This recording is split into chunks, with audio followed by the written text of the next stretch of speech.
Muy buenas tardes, bienvenidos hoy a esta sesión donde vamos a platicar un poquito acerca de gráficas de control.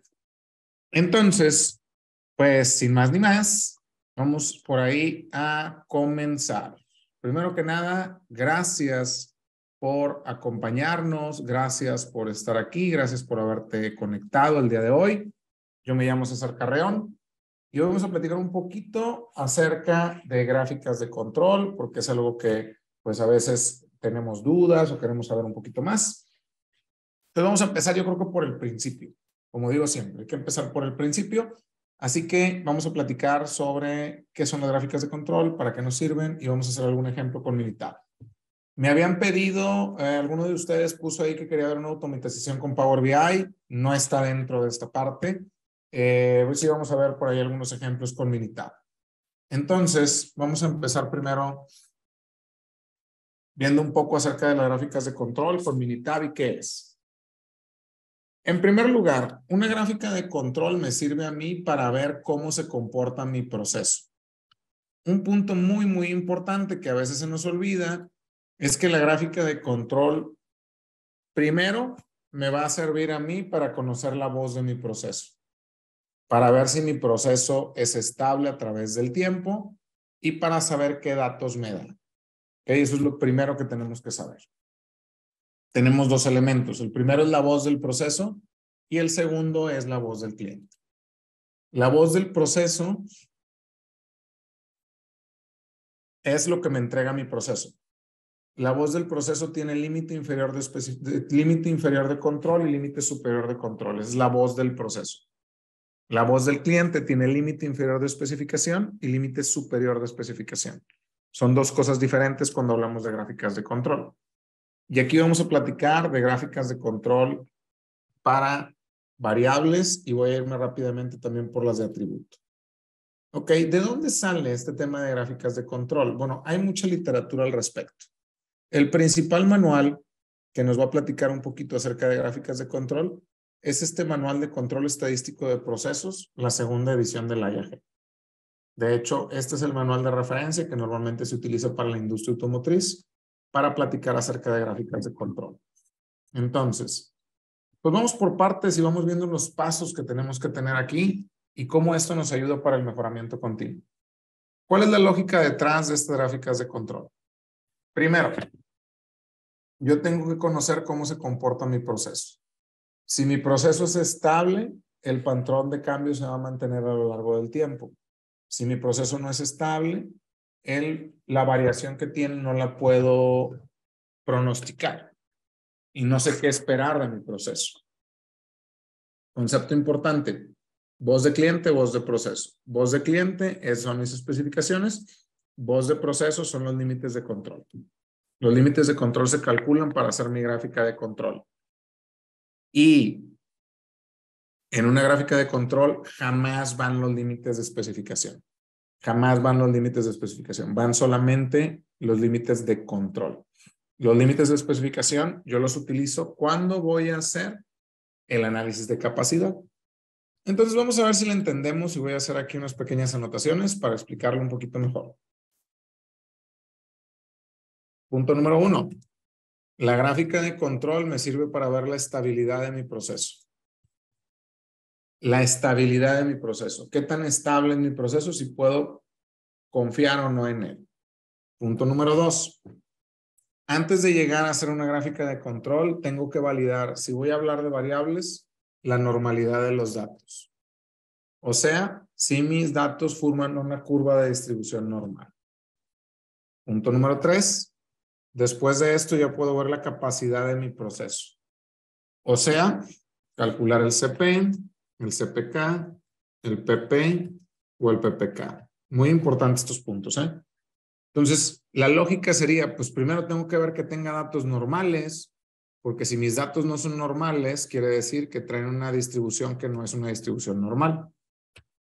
Para entenderlo mejor, una distribución normal es la que la mayoría de los datos se agrupa alrededor del centro y que tiene 3 desviaciones estándar para cada lado.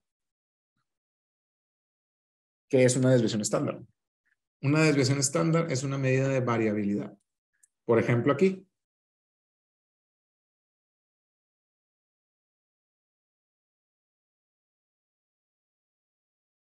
Voy a crear 100 datos en la columna C1 con una desviación estándar de 100.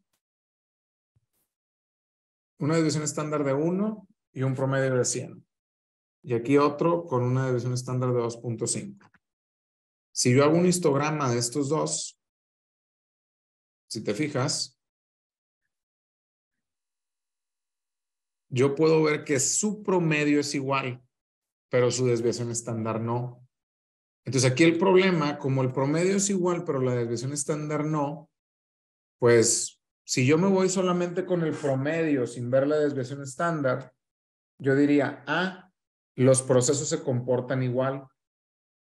Pero si yo analizo la desviación estándar, puedo ver que un proceso tiene más variabilidad que el otro.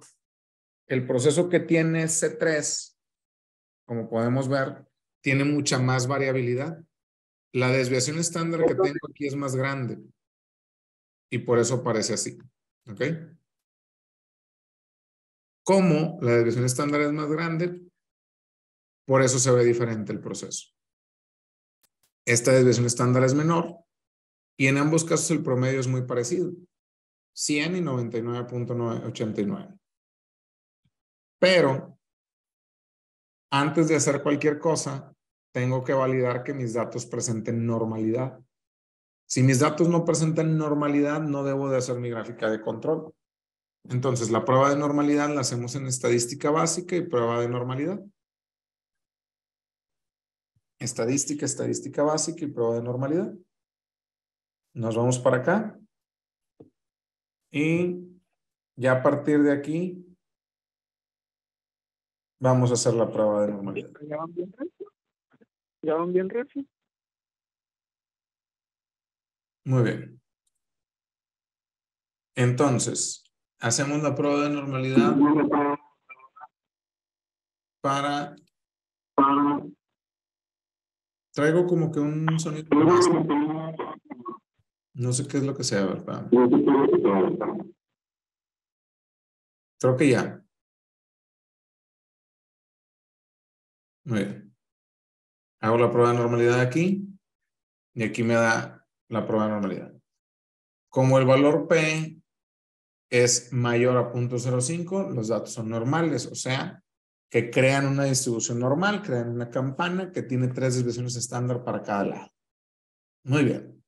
Eso es lo primero. Lo segundo, gráfica de control. Me voy aquí a estadística, gráficas de control para variables a través de subgrupos y X barra R. Ahora, ¿qué es un subgrupo racional? Porque muchas veces la gente se queda de que, bueno, ¿qué es un subgrupo racional? Un subgrupo racional es una foto del proceso en un momento dado. Entonces, este subgrupo racional funciona de la siguiente manera.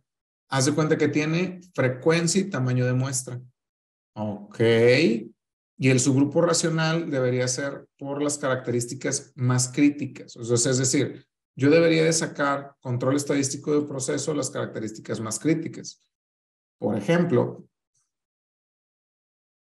el subgrupo racional contiene 2 elementos, tamaño de muestra y frecuencia. Y fíjate dónde aparece tamaño de muestra y frecuencia. Aparece dentro del plan de control. O sea, la lógica detrás de esto es, define primero tus características críticas en la etapa 2 del proceso de APQP de Core Tools y luego colócalas dentro del plan de control y define con qué las vas a validar. Y una de las opciones es a través de una gráfica de control. Y el subgrupo racional tiene tamaño de muestra y frecuencia. Y eso aparece aquí en el plan de control.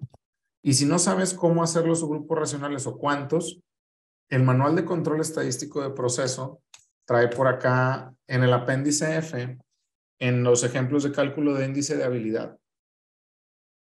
Fíjate lo primero que te dice. El proceso debe ser estable.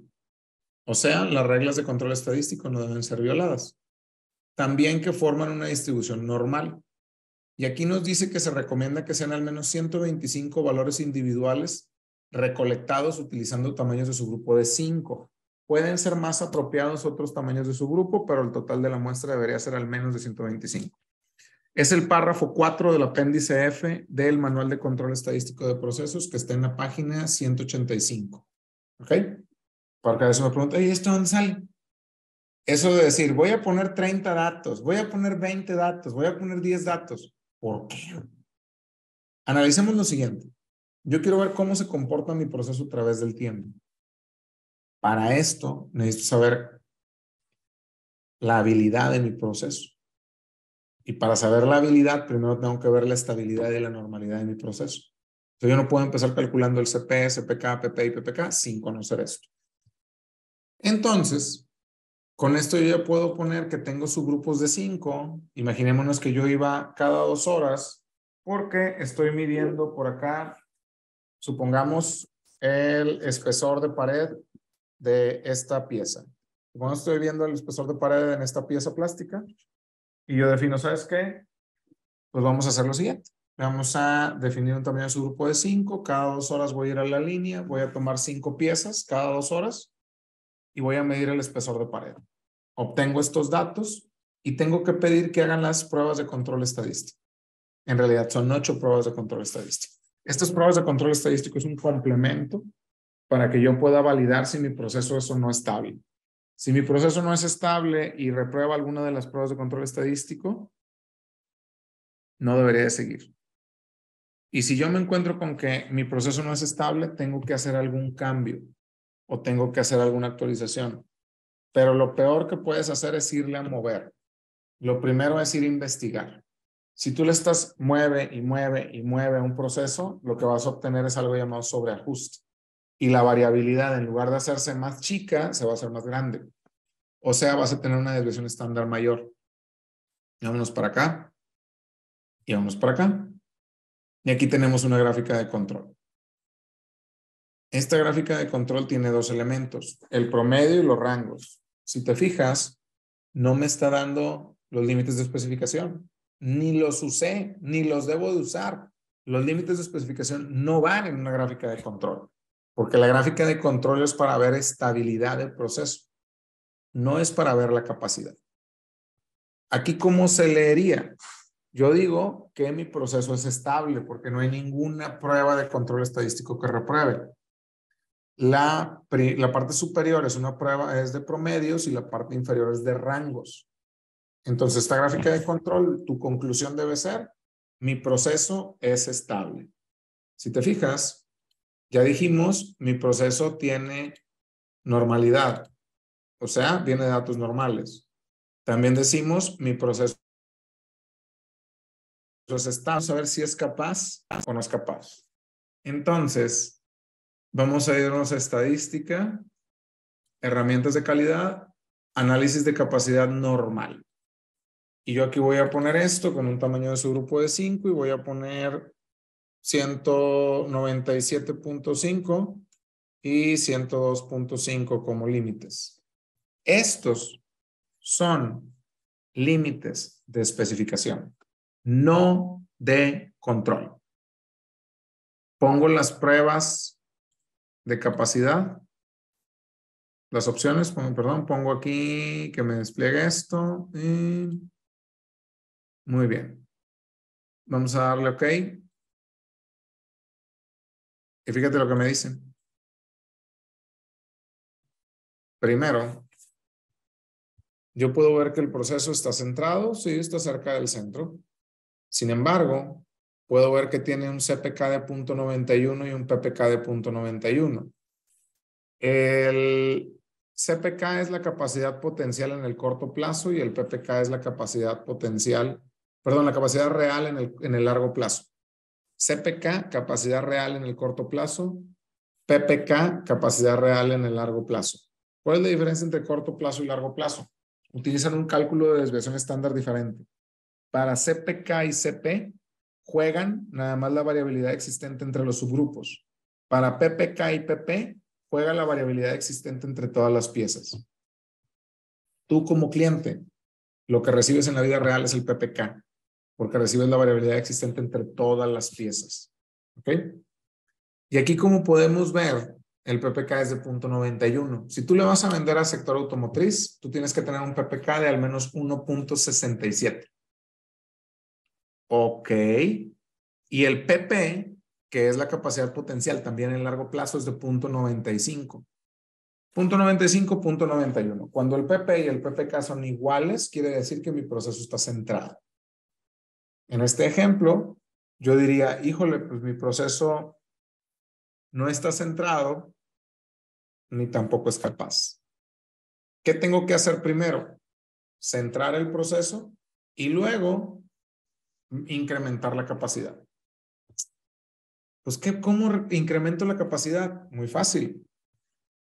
La única manera en la que se va a incrementar la capacidad de un proceso es reduciendo la desviación estándar. Fíjate, en este ejemplo, primero te puse un ejemplo donde yo tengo una desviación estándar de 2.3 en el largo plazo.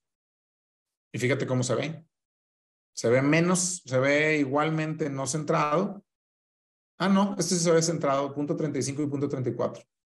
Pero la desviación estándar hace que tenga un montón de partes por millón malas. De hecho, si tú ves, lo que recibiría de cliente que dice aquí ppm serían 295.348.40 piezas malas. En cambio, si yo reduzco la desviación estándar, como en el primer ejemplo, donde tengo una desviación estándar en el largo plazo de 0.87, fíjate lo que pasa. Las partes por millón son de 4.574. Hay una forma de ver esto más sencillo. Se llama six-pack. ¿Y es fin de semana para aventarse un six-pack? Sí, pero ahorita no estamos hablando de ese six-pack, estamos hablando de otro tipo de six-pack.